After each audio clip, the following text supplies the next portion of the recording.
Israel America ಯುದ್ಧ ಮಾಡಕತ್ತವ. ಈ Iran America ಸೇರಿ ಖಮೇನಿನ ಹತ್ಯೆ ಮಾಡಿದ್ರು. ಅಲ್ಲಿಂದ ಶುರುವಾದ ಯುದ್ಧ ಇನ್ನ ನಡೆಯಕತ್ತೈತಿ. ಆವಾಗ ಖಮೇನಿ ಹತ್ಯೆಯನ್ನ ಖಂಡಿಸಿ ಭಾರತದಾಗ ನಡೆದಿದ್ದಂತಹ ಪ್ರತಿಭಟನೆಗಳು ಇನ್ನೂ ಅಲ್ಲಿ ಇಲ್ಲಿ ಚಾಲೂನೇ ಅದಾವ. ಕಾಶ್ಮೀರದಾಗಂತೂ ಕೇಳಬೇಡ್ರಿ, ಅವರು ಪ್ರತಿಯೊಂದಕ್ಕೂ ಖಮೇನಿಯ ಹತ್ಯೆಯನ್ನ ಖಂಡಿಸಿ ಪ್ರತಿಭಟನೆ ಮಾಡಕತ್ತಾರು.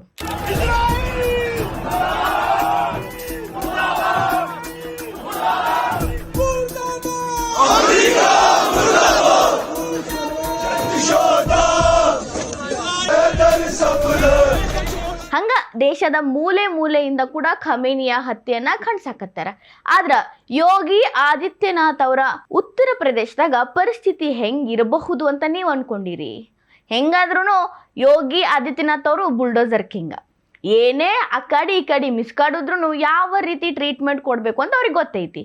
ಈಗ ಖಮೇನಿ ಹತ್ಯೆಯನ್ನ ಖಂಡಿಸಿ ಉತ್ತರ ಪ್ರದೇಶದ ಸಂಬಾಲ್ ಒಳಗ ಯಾರೆಲ್ಲ ಪ್ರತಿಭಟನೆ ಮಾಡಾಕತ್ತಿದ್ರಲ್ಲ ಅವ್ರಿಗೆ ಯೋಗಿ ಆದಿತ್ಯನಾಥ್ ಅವರ ಪೊಲೀಸರು ಬರೋಬ್ಬರಿ ಎಚ್ಚರಿಕೆ ಕೊಟ್ಟಾರ. ಒಂದು ವೇಳೆ ನಿಮಗೆ ಖಮೇನಿ ಮೇಲೆ ಅಷ್ಟ ಪ್ರೀತಿ ಇತ್ತು ಅಂದ್ರ ವಿಮಾನ ಹೋಗಿ ಬಂದು ಮಾಡಾಕತ್ತಾವ, ದಯವಿಟ್ಟು ಅದ್ರೊಳಗೆ ಕೂತ ಹೋಗ್ರಿ. ನಿಮ್ಮನ್ನ ಅಲ್ಲಿಗೆ ಬಿಟ್ಟು ಅಲ್ಲಿನ ಭಾರತೀಯರನ್ನ ವಾಪಸ್ ಇಂಡಿಯಾ ಕರ್ಕೊಂಡ್ ಬರ್ತೀವಿ. ಅಷ್ಟು ಪ್ರೀತಿ ಇದ್ರೆ ಅಲ್ಲಿ ಹೋಗಿ ತೋರಿಸ್ರಿ, ಇಲ್ಲಿ ಮಿಸ್ಕಾಡೋ ಹಂಗೆ ಇಲ್ಲ, ಕೆಮ್ಮಂಗೆ ಇಲ್ಲ ಅಂತ ಹೇಳ್ಯಾರ. सारे लोगों को ना उनको खुजली इस बात की मची है कि साहब झगड़ा तो हो रहा है ईरान के इजराइल के बीच में, और वो बीच में ना अपनी टंगड़ी घुसाए पड़े हैं। भाई अगर इतनी दिक्कत है तो आप बैठ जाओ जहाज में। जब जहाज लेने जा रहा है वहां ईरान में फंसे हुए भारतीयों को, तो जहाज में बैठ जाओ और चले जाओ, और जाओ लड़ो ईरान की तरफ से, लौट के आ जाओ। लेकिन किसी दूसरे दो देशों के बीच में झगड़ा हो रहा है, और उस झगड़े का अगर हमारे देश में कानून व्यवस्था पर कोई असर पड़ेगा तो हम फिर इलाज करेंगे बहुत बढ़िया वाला। कहीं पर किसी भी प्रकार का किसी नमाज में, अलविदा की नमाज में या जुमे की नमाज में, कोई भी किसी प्रकार के किसी देश के विरोध में, किसी के विरोध में कोई स्लोगन, कोई पट्टी, कोई नारा, ये नहीं होना चाहिए। हम हिंदुस्तानी हैं, हम भारतीय हैं, हम यहाँ सुकून से रह रहे हैं। दो देशों के बीच में, चार देशों के बीच में जो लड़ाई हो रही है वो उनके अपने अंतर्राष्ट्रीय मुद्दे हैं, वो जानेंगे उसके लिए।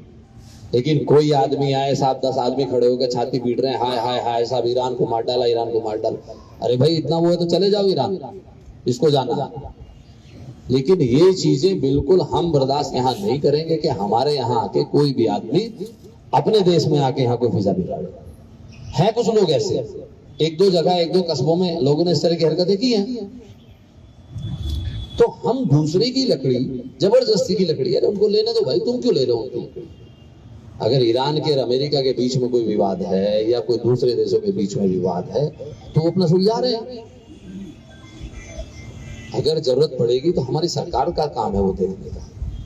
लेकिन हम इस तरह से कोई ऐसा काम करें जिससे लोकल लेवल पे स्थिति खराब हो जाए या लैंड ऑर्डर की समस्या आए, आपस में कोई वैमनस्यता आए, कुछ आए, तो वो चीज कतई बर्दाश्त नहीं होगी।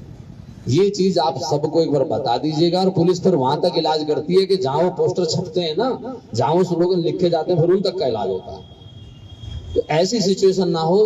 प्यार और सौहार्द का त्योहार है, मीठी सेवइयों का त्योहार है, तो जरा से उसमें मिठाई में कड़वाहट 1 मिनट में घुल जाती है, तो ऐसा किसी आदमी को भी ऐसा मत करने दीजिए। और मैंने देखा है कि कुछ लोग केवल इंस्टाग्राम की रील बनाने के चक्कर में और कह रहे साहब ईरान के साथ ये हो गया, खामेनेई को मार दिया, ये कर दिया, वो कर दिया, इस चक्कर में केवल रील बनाने के चक्कर में आए और भाग गए। तो ये चीजें कतई मत होने दीजिए। आपके कस्बे का या आपके मोहल्ले का या आपके शहर का कोई भी आदमी, एक ही आदमी फिजा बिगाड़ने के लिए बहुत होता है। ಪ್ರತಿಭಟನೆ ಓಕೆ, ಆದ್ರ ಪ್ರಚೋದನ ಯಾಕೆ? ಈ ರೀತಿ ಯೋಗಿ ಆದಿತ್ಯನಾಥ್ ಸರ್ಕಾರ ಪ್ರತಿಭಟನಾಕಾರರಿಗೆ ಕೇಳಿದೆ. ಅದಷ್ಟಲ್ಲ, ಕಾನೂನನ್ನ ಕೈಗೆ ಎತ್ಕೊಳ್ಳೋದ್ರ ಬಗ್ಗೆ ಕಟ್ಟುನಿಟ್ಟಿನ ಕ್ರಮನ ಯೋಗಿ ಆದಿತ್ಯನಾಥ್ ಅವರ ಸರ್ಕಾರ, ಪೊಲೀಸರು ತಗೊಂಡಾರ. ಕರೆ ಐತ್ರಿ, ನಮ್ಮ ದೇಶದಾಗ ಇದ್ಕೊಂಡು ನಮ್ಮ ದೇಶದ ಪ್ರತಿಯೊಂದು ಸವಲತ್ತುಗಳನ್ನ ಪಡ್ಕೊಂಡು ಇವರು ಇನ್ನೊಂದು ದೇಶಕ್ಕೆ ಅಷ್ಟೊಂದು ಋಣಿಯಾಗಿರ್ತಾರಂದ್ರೆ ಆ ದೇಶದ ಋಣ ಹೋಗಿ ಅಲ್ಲೇ ತೀರಿಸ್ಲಿ, ಇಲ್ಲಿ ಬೇಡ. ಇಲ್ಲಿ ಅರಾಜಕತೆ ಸೃಷ್ಟಿ ಮಾಡೋದನ್ನ ಯೋಗಿ ಆದಿತ್ಯನಾಥ್ ಅವರಾಗ್ಲಿ ಅವರ ಪೊಲೀಸರಾಗ್ಲಿ ಒಪ್ಪೋದಿಲ್ಲ ಅನ್ನೋ ಸಂದೇಶ ಕೊಟ್ಟಾರ.